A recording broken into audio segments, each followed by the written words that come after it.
Hi everyone, मेरा नाम ऋषभ है और आज हम लोग इस वीडियो में बात करने वाले हैं एनटीपीसी कंपनी के बारे में। जो कंपनी है वो निफ्टी 50 का हिस्सा है, यानी कि टॉप 50 कंपनीज में आती है हमारी पूरी की पूरी इंडियन शेयर मार्केट की। और क्योंकि लगातार इस शेयर में गिरावट हो रही है, ऑल्दो हम सब जानते हैं कि शेयर मार्केट पूरी की पूरी ही गिर रही है, तो ये शेयर भी गिरा हुआ है। हालांकि फिलहाल हम अगर बात करें इसकी, तो एक हफ्ते में इसमें अगर गिरावट की बात करें तो 5% से गिरा हुआ है, और अगर एक महीने में इसमें गिरावट की बात करें तो लगभग 7.92% से गिरा हुआ है। और अगर 1 ईयर रिटर्न्स की बात करें तो एक साल में 12% से डाउन है।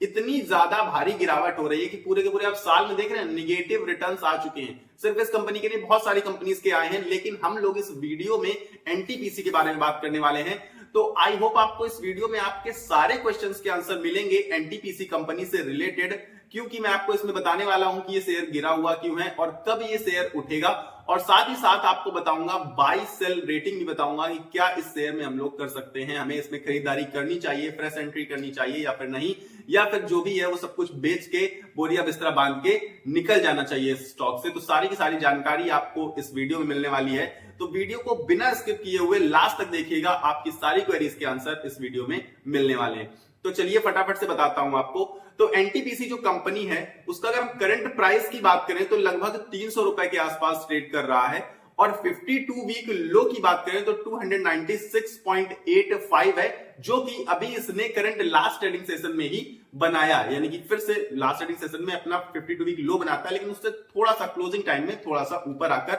बंद होता है, जो कि हम कह सकते हैं कि 52 वीक लो के ही आसपास कंपनी का शेयर प्राइस ट्रेड करता हुआ नजर आ रहा है। और अगर हम लोग इसके 52 वीक हाई की बात करें तो 448.45 है, जो कि कंपैरेटिवली बहुत ऊपर नजर आता है आज के प्राइस को देखते हुए। अब आप कहेंगे कि कंपनी तो बेहतर नजर आ रही है, लोग कहते हैं कि कंपनी बहुत अच्छी है, लेकिन इस कंपनी ने तो धज्जियां उड़ा रखी हैं सारे के सारे इन्वेस्टर्स की, क्योंकि इन्वेस्टर्स बहुत परेशान है इसमें। तो बता देता हूं आपको पहले तो एनटीपीसी का काम क्या है।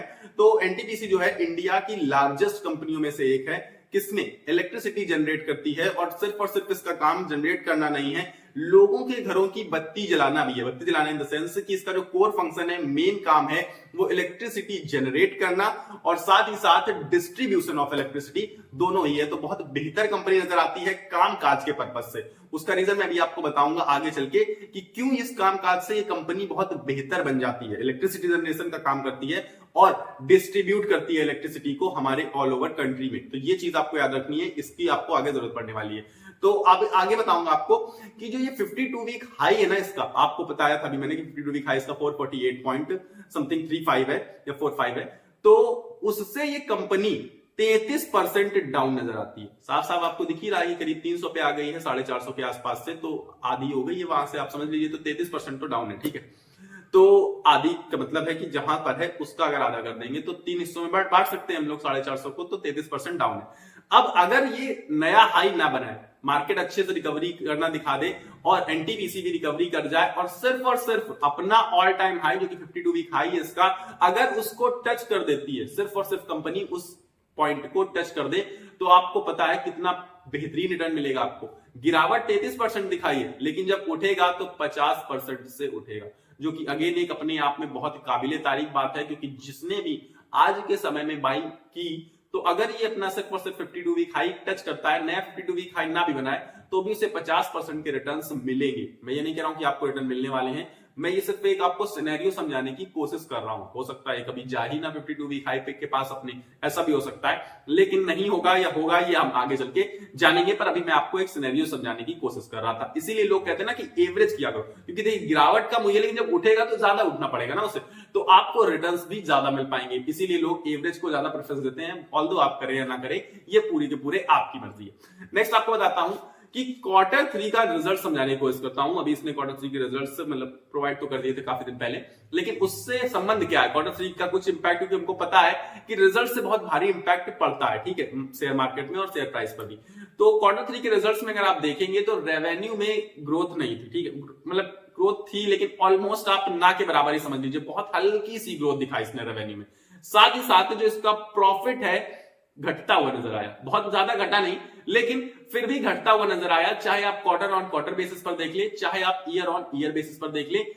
प्रॉफिट इसका हल्का सा डिक्रीज होते हुए नजर आया। ऑल्दो मैं ये कहूंगा कि बहुत भयंकर प्रॉफिट नहीं गिरा, लेकिन फिर भी डिक्रीज था। तो हम ये कह सकते हैं कि क्वार्टर 3 के रिजल्ट्स कुछ खास नहीं थे, एवरेज नंबर्स ही थे। बल्कि अगर हम इस समय की मार्केट के हिसाब से देखें, क्योंकि मार्केट का ट्रेंड डाउन है, तो निगेटिव नंबर्स थे, ये कहना कोई भी गलत बात नहीं होगी।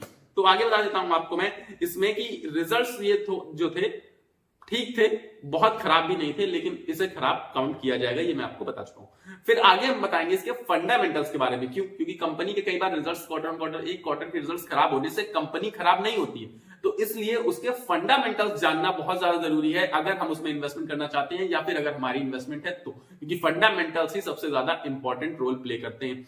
तो मार्केट कैप के हिसाब से कंपनी का मार्केट कैप है 2.91 लाख करोड़ रुपीस का, जो कि होना ही था। ऑब्वियस बात है कि ये निफ्टी 50 का हिस्सा है, तो मार्केट कैप तो ज्यादा ही होने वाला है, टॉप 50 कंपनीज में से आती है ना, और ये एक पीएसयू कंपनी भी है। ठीक, अगर हम इसका पीई उठाकर देखें तो पाएंगे 13.24 का इसका पीई है, और इसके इंडस्ट्री का जो पीई है वो 20.83 का है। इसका मतलब सीधा सीधा है कि वैल्यूएशन के टर्म पर कंपनी सस्ती नजर आ रही है। कंपनी की वैल्यूएशन बहुत रीजनेबल है, मतलब कंपनी आपको अभी सस्ते दामों में मिल रही है। हो सकता है इन फ्यूचर आपको सस्ते दामों में ना मिले, क्योंकि कंपनी का शेयर प्राइस आपको पता है, जो भी कंपनी वैल्यूएशन टर्म्स में सस्ती होती हैं वो हमेशा सस्ती नहीं रहती। एक ना एक टाइम ऐसा आता है जब वो बहुत तेज भागती हैं और बहुत आगे निकल जाती हैं।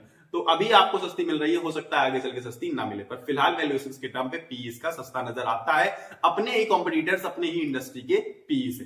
साथ ही साथ आपको बता देता हूं मैं इसके बुक वैल्यू के बारे में। तो बुक वैल्यू इसकी है 173.54, तो यानी कि अगर आपको इसका पी अपॉन बी पता चलेगा कि कितने बुक वैल्यू पर ट्रेड कर रहा है, तो सिर्फ और सिर्फ 1.73, यानी कि अपनी बुक वैल्यू के नजदीक आता हुआ नजर आ रहा है। 2x भी नहीं है अपनी बुक वैल्यू का, 1.73x ही है, तो इसलिए अपनी बुक वैल्यू के नजदीक आता हुआ नजर आ रहा है। ये भी एक अगेन पॉजिटिव चीज है इन्वेस्टर्स के लिए जो नए इन्वेस्टमेंट करना चाहते हैं, क्योंकि अब कंपनी का प्राइस काफी डाउन आ चुका है।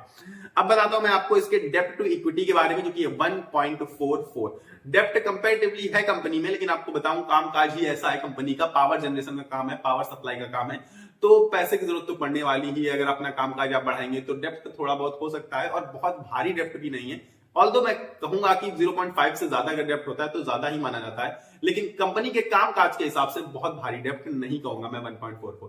ठीक है, तो डिविडेंड यील्ड की बात करें, जो कि सबसे इंपॉर्टेंट रोल प्ले करने वाला है यहाँ पर, डिविडेंड यील्ड है 2.58%, यानी कि कंपनी 2.58% का डिविडेंड प्रोवाइड करती है। ऑल्दो अभी मैंने आपको बताया था कि इसने 1 week return negative, 1 month return negative, 1 year return negative दिए हैं, लेकिन अगर आप होल्ड करने पर आ गए हैं कि नहीं हम तो होल्ड करने वाले हैं, लॉन्ग टर्म प्लेयर हैं आप, तो लॉन्ग टर्म इन्वेस्टर्स, तो आपको डिविडेंड ये इतना दे देगी कि मोर देन रिटर्न्स आपको डिविडेंड प्रोवाइड कर रही है लगातार कंपनी। तो कंपनी इस मामले में डिविडेंड के हिसाब से बेहतर कंपनी है। डिविडेंड क्या होता है आप सबको अच्छे से पता होगा, जिसको नहीं पता तो बता देता हूं कि ये समझ लीजिए आपको एक तरीके से बोनस दे रही है कंपनी, या फिर एक ब्याज, जैसे आप बैंक में पैसा जमा कराते हैं तो इतना पैसा मिलता है ना, अब इसके अगर आपने शेयर खरीद लिए तो आपको 2.58% एवरी ईयर आपको आपके अकाउंट में मिल जाएंगे। हालांकि ये बहुत बार में मिलेंगे, 2-3 बार में हो सकता है मिले, एक बार में, वो तो कंपनी के ऊपर है कि कितना डिविडेंड कब कंपनी अनाउंस करती है। ठीक, तो आगे बता देता हूं आपको इसका शेयर होल्डिंग पैटर्न के बारे में। तो शेयर होल्डिंग पैटर्न इसका बहुत स्ट्रांग है, बहुत स्ट्रांग मैं कहूंगा, क्योंकि शेयर होल्डिंग पैटर्न मुझे बहुत कम कंपनीज के स्ट्रांग लगते हैं, और उनमें से एक है एनटीपीसी। उसका रीजन है कि प्रमोटर शेयर होल्डिंग देखिए कम ज्यादा नहीं हो रही है, प्रमोटर शेयर होल्डिंग बहुत ज्यादा स्टेबल है, करीब करीब 51.2 के करीब है। इसके बाद अगर आप आएंगे एफआईआई, ऑल्दो एफआईआई इन्वेस्टमेंट में थोड़ा सा घटे क्वार्टर 2 से, अगर आप सितंबर क्वार्टर से क्वार्टर 3 में देखेंगे तो थोड़े से डिक्रीज होते हुए नजर आए हैं, पर अभी भी बहुत शानदार है, और 18.2% स्टेक होल्ड करते हैं प्रमोटर्स के बाद। सेकंड स्टेक अगर होल्डर कोई है इस कंपनी में एनटीपीसी में तो वो है एफआईआई। थर्ड स्टेक होल्डर है म्यूचुअल फंड इन्वेस्टर्स, जो कि अगेन बहुत अच्छे, मतलब बहुत बड़े इन्वेस्टर्स इसके इन्वेस्टमेंट में हैं। ये समझ लीजिए आप कि अगेन म्यूचुअल फंड इन्वेस्टर्स हैं, और वो है 17.62%, जो कि सारे अभी टिक करता चला आ रहा है। अभी प्रमोटर होल्डिंग 50% ज्यादा अच्छा, इसके बाद एफआईआई बहुत अच्छे इन्वेस्टमेंट होल्ड करते हैं, म्यूचुअल फंड बहुत अच्छे इन्वेस्टमेंट होल्ड करते हैं। इसके बाद आते हैं रिटेल इन्वेस्टर, जो कि है सिर्फ और सिर्फ 3.94%, कुछ बहुत माइन्यूट परसेंट से 0 पॉइंट के कुछ अंतर से बढ़े हैं इन्वेस्टर्स, हालांकि क्वार्टर 2 से क्वार्टर 3 में रिटेल इन्वेस्टर्स, लेकिन अभी भी 3.94% है, जो कि बहुत ज्यादा कम है। इसका मतलब है कि ये स्टॉक आगे चल के आपको मल्टी बैगर रिटर्न्स दे सकता है, क्योंकि हम सब जानते हैं कि जहां जहां म्यूचुअल फंड इन्वेस्टर्स और एफआईआई इन्वेस्टर्स ज्यादा होते हैं और रिटेल इन्वेस्टर्स ना के बराबर होते हैं, उन्हीं स्टॉक्स ने आज तक 99% टाइम में बेहतर रिटर्न्स और मल्टी बैगर बनने की काबिलियत उन्हीं स्टॉक्स ने दिखाई है। तो आप ये समझ लीजिए, इस पूरे के पूरे सिनेरियो को अगर हम लोग कंक्लूड करने की कोशिश करें कि शेयर में गिरावट क्यों है, तो गिरावट सिर्फ और सिर्फ उसका रीजन एक ही है कि पूरी की पूरी शेयर मार्केट में गिरावट है। और ऑल्दो हम ये कह सकते हैं क्योंकि रिटेल इन्वेस्टर्स बहुत कम है, तो आगे चल के भविष्य इसका बेहतर नजर आ रहा है। लेकिन एफआईआई इन्वेस्टमेंट ज्यादा थी और इस टाइम पर एफआईआई सेलिंग कर रहे हैं। आप सबको पता है कि एफआईआई की सेलिंग की वजह से ही शेयर मार्केट गिर रहा है, तो इसकी वजह से एफआईआई इसमें बहुत ज्यादा थे, तो इसमें सेलिंग भी हुई होगी। इसका रीजन है कि इस वजह से शेयर प्राइस इसका एनटीपीसी का गिरते हुए नजर आ रहा है, और किसी एक्सटर्नल रीजन की वजह से, कुछ अलग रीजन नहीं। आप ये मत सोचिए कि कंपनी में कोई प्रॉब्लम है, सिर्फ और सिर्फ प्रॉब्लम ये है कि जो प्रॉब्लम बाहरी प्रॉब्लम्स चल रही है, जो ट्रंप वाली प्रॉब्लम, टैरिफ प्रॉब्लम, ओवरऑल आप समझ लीजिए शेयर मार्केट पर जो इंपैक्ट पड़ रहा है कि शेयर मार्केट गिरावट की स्थिति में है, डाउन ट्रेंड दिखा रहा है, तो उसी को फॉलो कर रहा है क्योंकि ये भी निफ्टी 50 का ही इंडेक्स का हिस्सा है, तो उसी के साथ गिरावट शो कर रहा है। ऑल्दो अब बस हम लोग ये कह सकते हैं कि जो निफ्टी 50 है वो 13% से गिरा है और ये 33% से गिर चुका है, बस इतनी सी बात है। लेकिन जब ये 13% रिकवरी होगी तो ये 33 से 50% रिकवरी दिखा देगा ना, क्योंकि आपको बता चुका हूं कि जब ये उठेगा तो 50 उठेगा। तो ये चीज समझने वाली है आपके लिए। तो आई होप मैंने आपको इस वीडियो में काफी अच्छे से चीजों को क्लियर किया होगा। अब इसमें न लेने की सिर्फ और सिर्फ बात यह है कि अगर जो बाई नहीं करना चाहते उनके लिए सिर्फ इस एक रीजन है कि बाई ना करने का, कि अभी शेयर मार्केट गिरावट की स्थिति में और पता नहीं है कि और कितना गिरेगा। बस ये रीजन अगर है तो आप नहीं ले सकते हैं। बाकी अगर आप लॉन्ग टर्म में सोच रहे हैं तो बहुत अच्छी अपॉर्चुनिटी मैं कहूंगा है इस शेयर में, और बहुत आगे तक जाने की काबिलियत है और मल्टी बैगर रिटर्न्स आपको देने की दम रखता है। ये सिर्फ और सिर्फ एक प्रेडिक्शन है, मेरी पर्सनल प्रेडिक्शन बता रहा हूं मैं आपको। और अगर मैं आपको कहूंगा कि लेने वाली बात, तो लेने के लिए आप भविष्य की मत भी सोचिए। मान लीजिए कि ये प्रेडिक्शन आप मेरी नहीं मानते क्योंकि आप तो अपने अनुसार इन्वेस्टमेंट करेंगे ना, तो सिर्फ और सिर्फ ये समझ लीजिए कि निफ्टी 50 का हिस्सा है तो कंपनी स्टेबल है, कंपनी कहीं भाग नहीं जा रही, कंपनी यहीं रहेगी। अब अगर निफ्टी 50 अच्छा परफॉर्म करेगा तो कंपनी भी अच्छा परफॉर्म कर देगी, ठीक, एक चीज। दूसरी चीज ये है कि अब अगर आप लेना चाहते हैं और आपको लग रहा है जैसे रिटर्न्स अभी इसने नेगेटिव दिए हैं, आगे चल के हो सकता है चलो पॉजिटिव दे देगा, फिर कभी नेगेटिव दे देगा, रिटर्न्स बहुत अच्छे नहीं भी दिए, तो भी आपको ये डिविडेंड देता रहेगा जो कि 2.58% की डिविडेंड यील्ड है। तो उस लिहाज से भी कंपनी काफी ज्यादा बेहतर है, कंपनी स्टेबल है, तो कंपनी में लॉन्ग टर्म में बाइंग अपॉर्चुनिटी तो बिल्कुल बन रही है। फिलहाल इस वीडियो में मेरे पास इतना ही है। आई होप आप समझ गए होंगे, तो अपने तरीके से आप अपना डिसीजन ले सकते हैं कि आपको बाई करना है या फिर नहीं करना है। सेल तो बिल्कुल मत करिएगा क्योंकि कंपनी बहुत प्यारी है और आगे चल के बहुत अच्छे रिटर्न्स देने वाली है, तो होल्ड रेटिंग मेरी तरफ से परमानेंट ऑन है। तो आई होप आपको वीडियो पसंद आया होगा। अगर आपको वीडियो पसंद आया है तो वीडियो को लाइक कर देना और चैनल को सब्सक्राइब किए बिना बिल्कुल कहीं मत जाना, ताकि आपको मेरी तरफ से और वीडियोस मिलते रहे और कंटेंट मिलता रहे। सब्सक्राइब का बटन नीचे आ रहा होगा, उसको दबा दीजिए, प्रेस कर दीजिए और मेरे साथ जुड़ जाइए। मिलेंगे अगले वीडियो में, तब तक के लिए आपको अपनी सेहत का ख्याल रखना है। स्वस्थ रहिए, मस्त रहिए। नमस्कार, धन्यवाद।